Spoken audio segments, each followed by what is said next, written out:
I'm Emily Lee, a senior marketing strategist here at Direct Agents. I'm joined by Kari Motain, our associate director of multicultural strategy, as well as Justin Barton, who is currently the vice president of digital strategy at Black Enterprise Magazine.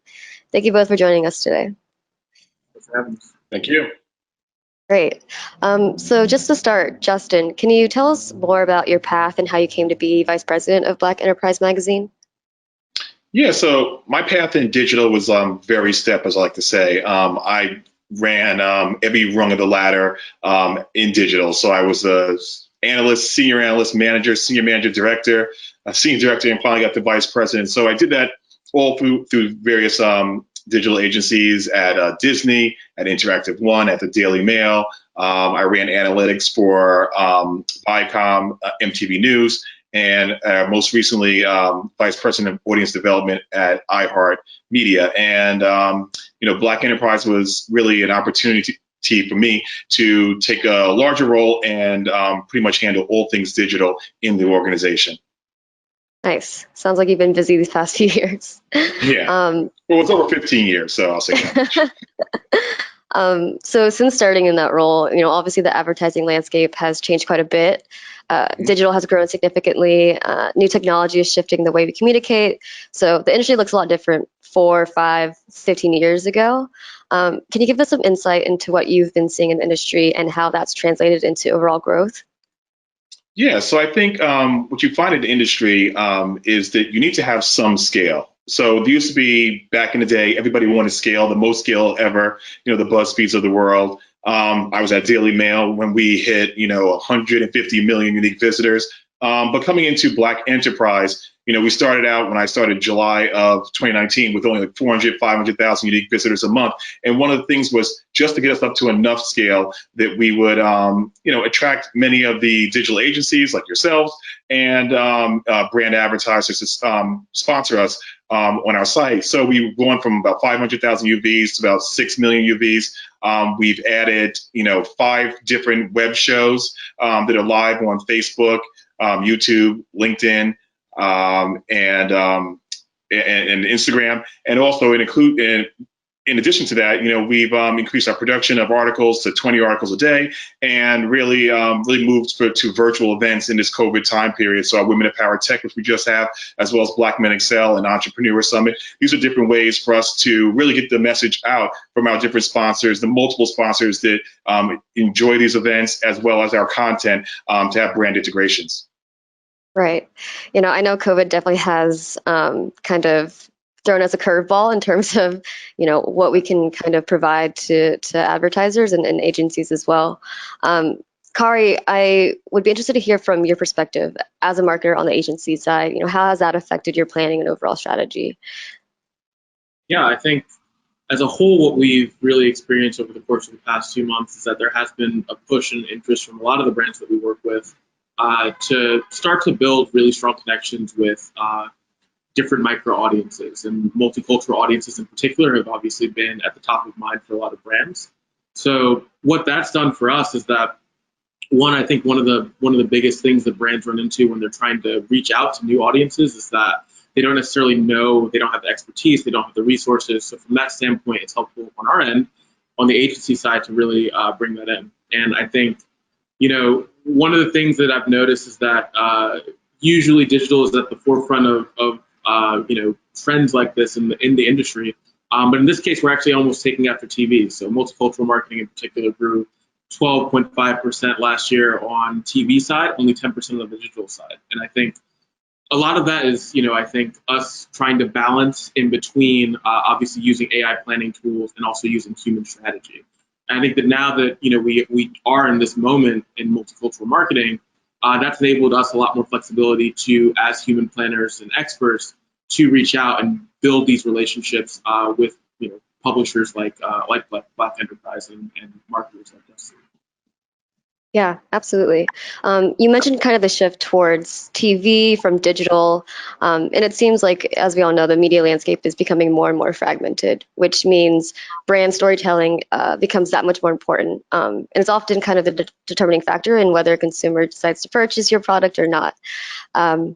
So Justin, I'm curious to understand, what are some examples of messaging that have been successful in your experience with the Black Enterprise audience? Yeah, so we find the messaging that's most successful is really pushing out the entrepreneurship nature of many people of color within our publication. So what we like to do is really highlight the great works that they're doing out there, the businesses they're building, but also highlighting the struggles that they're having, especially during these tough times where 1 in 5 businesses have been closing due to coronavirus and the restrictions. All that, we like to really bring that to the forefront and show people in their natural habitat of how they're going about getting a PPP loan or an EIDL loan, or really taking on new courses to better understand real estate, or wealth building, generational wealth building, or financial planning. All these things are what everybody's interested in right now. Everybody's doing this, watching virtual conferences, and really bringing that knowledge to our audience is what we try to do. Yeah, great. I think all those components are great, and providing those resources are awesome to resonate with the multicultural audience. But there is a fine line, I think, where brands can often misstep or say the wrong thing and unintentionally offend a specific group. So, kind of on this note of authenticity, how do publishers kind of bridge that gap between being authentic and not sounding disingenuous in their marketing strategy? No, absolutely. And that's what we at Black Enterprise solve for. We are all pretty much minorities within the company. We understand our brand, and we understand our, sponsors' brands. And, it's first nature to us. So these messagings that go out there, we understand them. So we really don't jump over that line or trip over that line that happens sometimes in marketing divisions that don't have that type of multiculturalism. And what we do is we try to bring that to our clients. We are that diverse voice for them. We can put their messaging out there with our audience. There's a whole gamut of things, whether it's, diverse hiring, to diversity inclusion within the workforce, and teaching them different life lessons. All that type of, messaging is what we're great at. Right. Kari, I know you work with a lot of diverse clients here, direct agents. What do you think are some, if any, initial reservations clients or brands may have for activating multicultural strategies? Yeah, I think especially when we start talking about building the relationship with publishers, I think there is that idea from clients that, we don't want us to come across as being inauthentic. So there is, more of that, are there any general publications that we can work with that aren't necessarily catered towards a particular audience? And I think some of those reservations are actually deserved. I think that you can't just approach right out the gate and reach out to a community and just serve them ads and expect them to convert. I think, like with any audience, it's a long process of brand building and establishing that connection, establishing that trust first, and then as you're doing that, being able to really bridge it in there. And so I think, from our standpoint as an agency, having that diverse network of publishers, Black Enterprise being one of them, and being able to, identify on our end which publication is going to resonate with the best audience and matching that, and then relying on partners like Justin to, kind of serve as that second set of eyes for us. That's really the best way of approaching it. Yeah, and I would second that. What we see in our industry is that many agencies don't know the diverse publishers out there, the multicultural publishers out there. So that's the first hurdle, getting past that. The second hurdle is, if you look at the ComScore numbers, most of the, multicultural publishers only have a limited amount of reach. So getting to an amount of reach that makes sense for the brands to work with. And that's much of what we did, as I mentioned before, at Black Enterprise. And then the third thing, which is one of the most biggest issues that we see, is brand safety. And people come to Black Enterprise because we've been around for 50 years as a magazine. We now do digital and events, but we are brand safe content. But at the same time, there's so many keyword block words that are out there that makes it difficult for advertisers. And it's really for us as the publisher working with the agencies to explain to our the sponsors and the brands that certain keyword block words.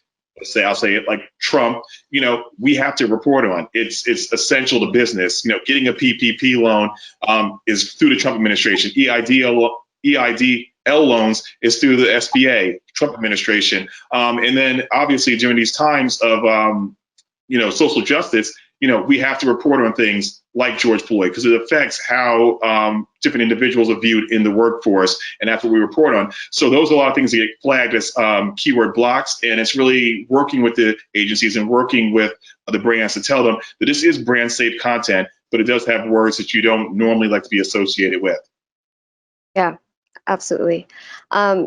Going back to the point of working with a diverse range of publishers, do you have any advice for marketing strategists that want to engage with these publishers but are running into limitations around pushing tactics with short-term gains versus building strategies for long-term success, or even on that note of just brand safety and viewability?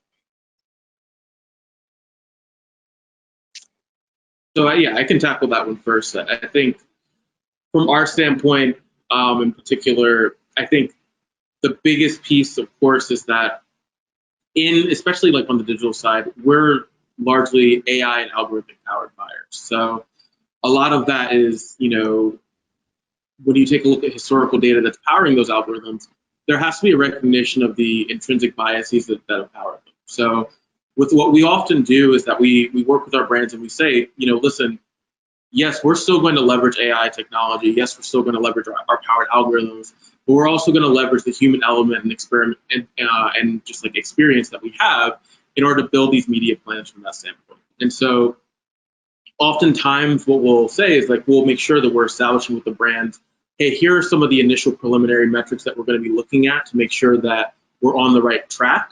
But, like when, any other publications that you've been working with for years, these are new publications, these are new audiences that you're touching base with. So it's going to take time to get that return. But once you do have that, you've established those returns, oftentimes what you'll see is that the revenue and the potential returns grow significantly with the brand and with that connection. So the big takeaway there is making sure that you're establishing that connection, making sure that you're establishing what those benchmarks are that you're looking at in that preliminary phase, but then also making sure that you're leveling with clients and you're having those conversations in terms of, okay, like, this is the timeline that we're expecting, and then this is the end result that we're expecting and how long that result's going to take. Mm-hmm. I do want to go back to your point, Justin, when you were talking about, keywords, and you mentioned George Floyd and, Trump. Obviously those are huge hot topics right now, and I'd like your opinion on whether you feel like those topics are kind of taboo for brands to kind of use in their messaging, whether that's in their organic feeds or whether that's just, targeting people based on those keywords. What are your thoughts on that? And do you think it's kind of off the table for advertisers? Yeah, so we would never put, branded content with that type of subject matter in it. It mainly falls to, display advertising, pre-roll advertising, different native advertising that runs within an article that's similar to that. So, the biggest issue is there's one way of doing that type of content that's salacious. I see it a lot of times on the conservative sites. But the way we're doing it is we're trying to meld it with, our DNA in business reporting. So, like I was mentioning, there's a whole, you have to talk about social justice because it's all throughout the workplace. It's, people are, looking for that diversity inclusion within the workplace. And a lot of that stemmed from what happened to George Floyd. So as you're having those conversations and you get a keyword block list that has, George Floyd on it, or the, keyword block list with the word racism on it, it's those type of things that you have to work with different brands to tell them, like, this is brand safe content. We're having a authentic brand, a discussion authentic to our audience, and it's not salacious, it's not clickbait, and showing them that this is our brand voice, and we believe in multiculturalism, diversity, inclusion, but also speaking to these issues based on our DNA. For 50 years, our founder, Earl Graves Sr., he was big into the civil rights movement. So it's not something we're going to shy away from. And we like these advertisers to come on board, these brands to come on board with us. Yeah. From my experience, I've seen that more and more people are buying based on kind of a brand's value and their mission. And so if it aligns with the mission and they're saying it authentically and genuinely, then there's a community building aspect to it, and it's not kind of off brand. So just to wrap this all up, and I'll pose this question for both of you, but where do you see the future of multicultural marketing going for the rest of this year and even beyond that? Yeah, I could take it first. I think that in general, what we're seeing is that as we're moving into this, frankly, demographic shift, it's just going to keep growing. And I think that from that standpoint, we have, marketers have the opportunity now to really take advantage of bringing these connections with these audiences authentically now and starting that process. And then I think the brands that do are going to be ahead as the demographics are shifting and as the growth is there. And I think that the reality is that in terms of just pure population, it's a pure number standpoint. The multicultural, multi-ethnic, and all of these different audiences, those are the audiences that are growing at rapid rates. So any brand that doesn't necessarily take advantage of that is likely going to be at a disadvantageous position when it comes to market share. So I think from the standpoint, it is definitely a moral conversation. And I think that obviously we do want to have these conversations about social justice, but it is also a numbers conversation in that sense as well. And the brands that don't adapt to it, they're going to lose that connection with all of their customers, not just their multicultural customers. And in the long run, also lose out on market share as well. Yeah, I've heard the phrase thrown around that minorities is going to become the new majority. And, there's been predictions that that'll happen in 2045, 2050. Justin, do you have any closing remarks or any thoughts on kind of the future of multicultural marketing?